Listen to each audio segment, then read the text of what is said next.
Good morning, students. Today we are going to continue our chapter 4 of geography, that is air. तो हमने layers of atmosphere कर लिया था. तो हमारे कितनी layers हैं? Troposphere, stratosphere, mesosphere, thermosphere and exosphere. हाँ जी, अब हम जो है वो कंटिन्यू करेंगे वेदर एंड क्लाइमेट से. तो वेदर किसको बोलते हैं और क्लाइमेट किसको बोलते हैं? तो वेदर जो है इसका मतलब क्या है कि किसी एरिया का जो है शॉर्ट टर्म जो है उसका मौसम कैसा है. मींस हम कह सकते हैं कि वहाँ पे बहुत ज़्यादा गर्मी रहती है या बहुत सर्दी रहती है. तो एक मतलब सुबह का टाइम कैसा है, दोपहर का टाइम कैसा है, तो इसको हम वेदर बोल देते हैं. मींस शॉर्ट टर्म फिनोमिना है जो वेदर है. और अगर हम बात करें क्लाइमेट की, तो क्लाइमेट क्या है कि एक लॉन्गर पीरियड जो है वो कैसा रिप्रेजेंट करता है. जैसे हम कहें कि एक पर्टिकुलर एरिया ऑलमोस्ट जो है वो वहाँ पे ज़्यादा टेम्परेचर रहता है, बहुत हाई टेम्परेचर रहता है, या फिर एक पर्टिकुलर एरिया में बहुत कम टेम्परेचर रहता है. मींस बहुत सारे शॉर्ट पीरियड्स का टेम्परेचर का एक एवरेज बन जाता है कि लॉन्गर पीरियड में वहाँ कैसा टेम्परेचर रहता है, उसको हम बोलते हैं क्लाइमेट. तो नेक्स्ट है टेम्परेचर. टेम्परेचर क्या है कि किसी चीज़ की जो डिग्री है, मतलब हॉटनेस और कोल्डनेस की, उसको हम टेम्परेचर बोल देते हैं. जैसे अब आपने किसी भी चीज़ को मेजर करना है, जैसे थर्मामीटर हम यूज़ करते हैं टेम्परेचर मेजर करने के लिए, ठीक है. और बैरोमीटर, जैसे इस डायग्राम में आप देख सकते हो, बैरोमीटर जो है वो हम यूज़ करते हैं एटमॉस्फेरिक प्रेशर काउंट करने के लिए, मेजर करने के लिए. रेनगोज है जो वो रेन का जो मेजर करता है कि कितनी रेनफॉल हुई है, तो उसको हम मेजर कर सकते हैं. विंड वेन है जो विंड की डायरेक्शन बताने के लिए. तो इस तरह से ये वेरियस जो हैं वो हम कह सकते हैं कि पैरामीटर्स हैं जिनके बेस पे हम मेजर कर सकते हैं कि कोई चीज़ ज़्यादा है या कम है. नेक्स्ट है इंसोलेशन. इंसोलेशन का मतलब है कि insolation is the incoming solar energy intercepted by the earth. जो भी सोलर एनर्जी आ रही है वो अर्थ कितना इंटरसेप्ट करती है उसको हम बोलते हैं इंसोलेशन. तो नेक्स्ट आता है एयर प्रेशर. एयर प्रेशर क्या होता है? जैसे आप डू यू नो वाले बॉक्सेस में देख रहे हैं.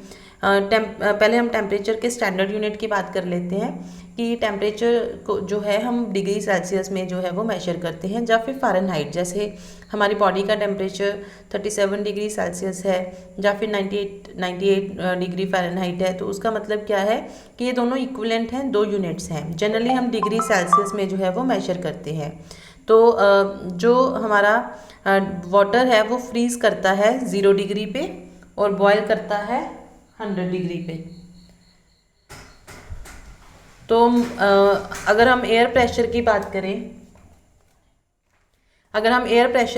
करें, तो एयर प्रेशर क्या है कि हमारी बॉडी के ऊपर या किसी भी चीज़ के ऊपर एयर जो है वो कुछ प्रेशर डालती है. क्योंकि हमारा जो इनर प्रेशर है वो उसको बैलेंस कर देता है, तो हमारी बॉडी ऐसे ब्लास्ट नहीं होती है, मींस फटती नहीं है हमारी वेन्स. बट अगर हम चाहें, अगर हम मान लो स्पेस पे जाते हैं, तो एस्ट्रोनॉट्स को आपने एक स्पेशल ड्रेस में देखा होगा, तो वो स्पेस सूट्स क्या करते हैं, उनको अंदर से एयर से फिल कर देते हैं, क्योंकि बाहर स्पेस में एटमॉस्फेरिक प्रेशर ज़्यादा होगा, तो वो इम्बैलेंस ना बने उसके लिए उनके पास स्पेशल सूट्स रहते हैं. तो ऐसे ही हमारा कोई एरिया लो प्रेशर एरिया में होगा, कोई एरिया हाई प्रेशर एरिया में होगा. अब ये क्या होता है लो प्रेशर एरिया और हाई प्रेशर एरिया? लो प्रेशर एरिया का मतलब है जहाँ पे भी ज़्यादा हीट होगी, तो जब भी हीट होती है वो एयर वार्म अप हो जाएगी, मतलब ज़्यादा सनलाइट है जहाँ पे वो एयर वार्म अप हो जाएगी, और जब एयर वार्म अप हो जाएगी तो वो ऊपर की तरफ चली जाएगी, और नीचे का एरिया जो है वो लो प्रेशर एरिया हो जाएगा. तो जहाँ पे ज़्यादा हीट है वहाँ पे लो प्रेशर है, और जहाँ पे कम हीट है वहाँ पे हाई प्रेशर है, मतलब कोल्ड एरियाज़ में हाई प्रेशर रहेगा. तो नेक्स्ट आता है विंड. विंड का क्या मतलब है कि विंड जो है वो always high pressure area to low pressure area जो है वो चलती है. मींस जब भी कहीं पे वार्म, मान लो सनलाइट है कहीं पे ज़्यादा, तो उस सनलाइट के कारण क्या होगा कि हमारी जो एयर है वो वार्म होके ऊपर चली जाएगी, नीचे का एरिया ब्लैंक होगा, तो आसपास का जो कोल्ड एरिया है वहाँ से जो कोल्ड एयर है वो उस ब्लैंक एरिया को फिल कर देगी. तो विंड जो है उसका मूवमेंट क्या हुआ, high pressure to low pressure, तो उसको हम विंड बोलते हैं. अब विंड की भी इंटेंसिटी है, अगर ज़्यादा है तो उसको हम स्ट्रॉन्ग विंड बोल देते हैं. तो इस टाइप से इसकी वेरियस इंटेंसिटीज़ होती हैं. तो डू यू नो वाले बॉक्स में हम देख लेते हैं कि जो विंड जिस डायरेक्शन से चलती है हम उसका वही नाम रख देते हैं। जैसे अगर ईस्ट से चल रही है तो ईस्टर्लीज, वेस्ट से चल रही है तो वेस्टर्लीज। तो इस तरह से इन विंड का यही नाम दिया जाता है। तो नेक्स्ट आता है हमारा कि विंड को हम 3 टाइप्स में डिवाइड कर देते हैं, permanent wind, seasonal wind and local wind. Permanent wind का मतलब है जो विंड्स पूरा सीज़न, पूरा साल भर जो है वो एक ही डायरेक्शन में हमेशा वैसे ही चलती हैं। ईस्ट से चलने वाली ईस्टर्लीज, वेस्ट से चलने वाली वेस्टर्लीज, इनको हम ट्रेड विंड्स भी बोल देते हैं। ट्रेड विंड्स भी हैं मतलब एक।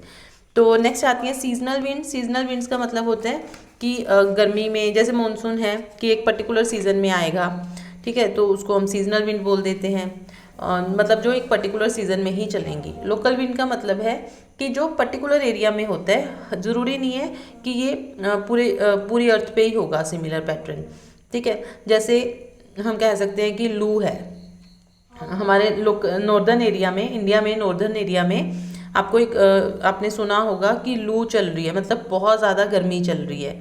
तो लोग बीमार हो जाते हैं इस लू के कारण, क्योंकि एक्सेस हीट होती है इस विंड में। तो इस टाइप की विंड को हम लोकल विंड भी बोल देते हैं। जैसे सी ब्रीज है, लैंड ब्रीज है।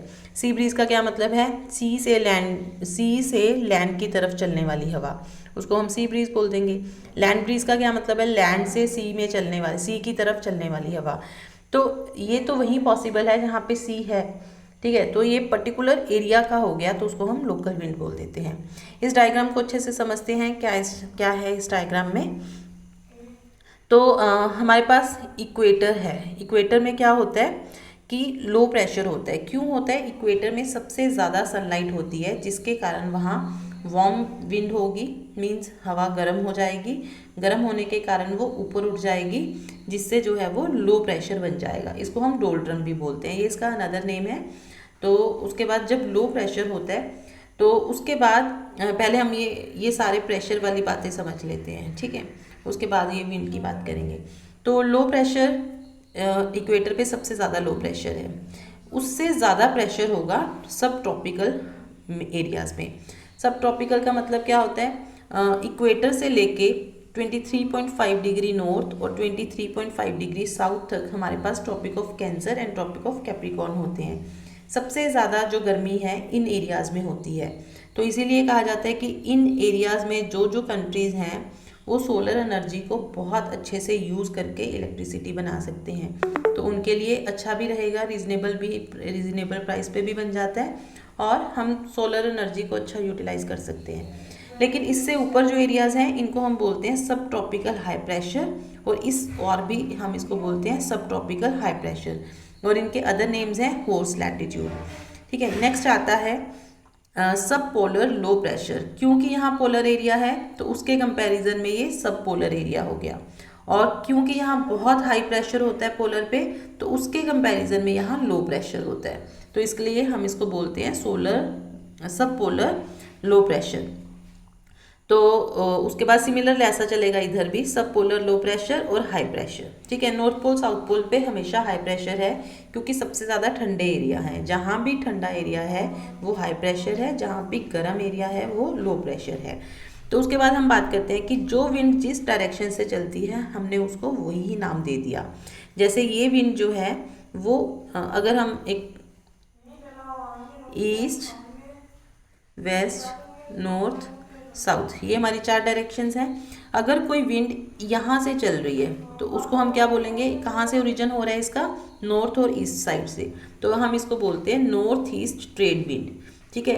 ऐसा ही ये इधर से चल रही है, ये वाली जो है, तो इसको हम बोलेंगे साउथ ईस्ट ट्रेड विंड, ठीक है। अब ट्रेड विंड इनको क्यों बोलते हैं? क्योंकि पहले के टाइम पे जब हमारे पास सिर्फ जो वाटरवेज ही जो था ओनली रास्ता ट्रेड करने के लिए एक कंट्री से दूसरे कंट्री में, तो उस टाइम पे ट्रेडर्स जो हैं वो इन विंड की हेल्प लेते थे, क्योंकि इन विंड से जो है वो उनकी मतलब शिप का जो फ्यूल कंजम्पशन है वो कम होता था, उनको सेलिंग करने में हेल्प करती थी ये विंड्स। तो इसलिए इन विंड्स को जो है वो ट्रेड विंड्स जो है वो बोला जाता था।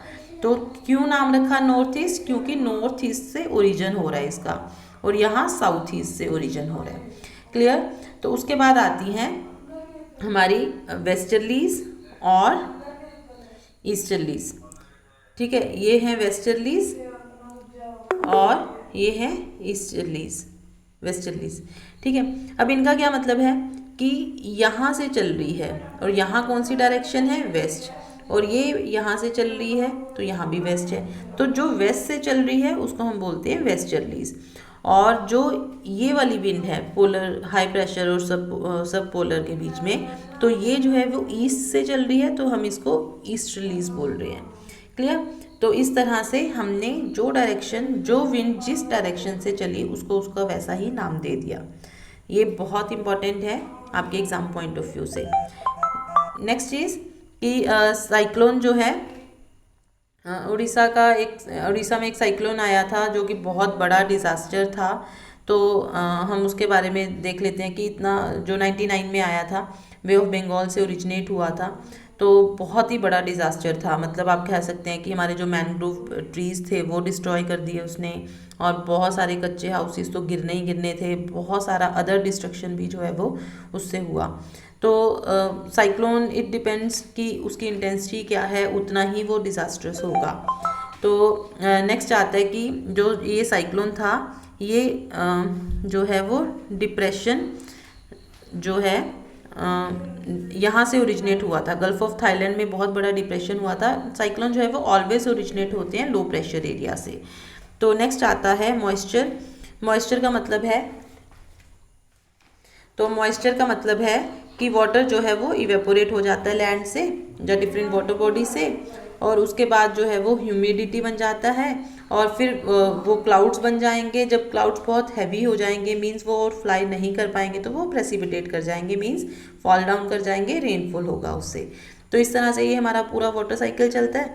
तो अब इसमें क्या है, ये तीन तरह के हैं। एक है साइक्लोनिक रेनफॉल। साइक्लोनिक रेनफॉल में क्या है कि ये हमारा नॉर्मल सा है, मतलब वाटर इवेपोरेट हुआ और क्लाउड्स बन गए। जहाँ भी आपको वाटर बॉडीज मिलेंगी मीन्स ज़्यादा हीट मिलेगी, वहाँ से जो वार्म एयर है ऊपर की तरफ चली जाएगी, नीचे लो प्रेशर बन जाएगा।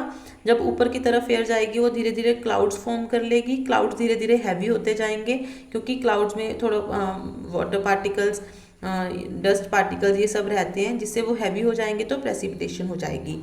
नेक्स्ट आता है ओरोग्राफिक रेनफॉल। ओरोग्राफिक रेनफॉल में क्या होता है कि जैसे हम मान लेते हैं कि हमारा जो मॉइस्ट एयर है, मान लो यहाँ से हमारी इवेपोरेशन हो रही है, तो मॉइस्ट एयर जो है वो माउंटेन्स के ऊपर जाना शुरू हो जाती है। ठीक है, जब जाती है तो वो क्लाउड्स इतने हैवी हो जाते हैं कि समटाइम्स वो ऊपर तक नहीं जा पाते और वो यहीं पे फॉल डाउन कर जाते हैं, तो इसको बोलते हैं ओरोग्राफिक रेनफॉल। कन्वेक्शनल रेनफॉल हमारी वही सिंपल वाली रेनफॉल है कि जो हमारा वार्म एयर है ऊपर चली गई और उसने जो है वो वाटरफॉल हो गया, प्रेसिपिटेशन हो गई। ठीक है, तो उसके बाद आते हैं जेट प्लेन्स का कुछ एग्जांपल दिया हुआ है कि जेट प्लेन्स में क्या होता है कि आपने देखा होगा जेट प्लेन्स में पीछे एक वाइट सी टेल टाइप की हमें दिखती है, वाइट सा। तो वो उसमें क्या होता है कि जो भी इंजन है उसमें से कुछ मॉइस्चर निकलता है, वो मॉइस्चर धीरे धीरे कंडेंस हो जाता है जिससे हमें वो एक वाइट टेल लगती है। तो इस तरह से जो है वो प्रेसिपिटेशन या फिर जो है वो काम करता है। नेक्स्ट आता है कि रेनफॉल हमारे लिए बहुत ज़रूरी है। अगर रेनफॉल ज़्यादा होती है तो फ्लड आते हैं, अगर रेनफॉल कम होती है तो वाटर स्कार्सिटी हो जाती है। वाटर स्कार्सिटी होती है तो एग्रीकल्चर में प्रॉब्लम आती है। तो इस तरह से दोनों ही चीज़ें हमारे लिए इंपॉर्टेंट है बट बैलेंस्ड फॉर्म में। ठीक है, okay, this is all about this chapter. Thank you and have a nice day.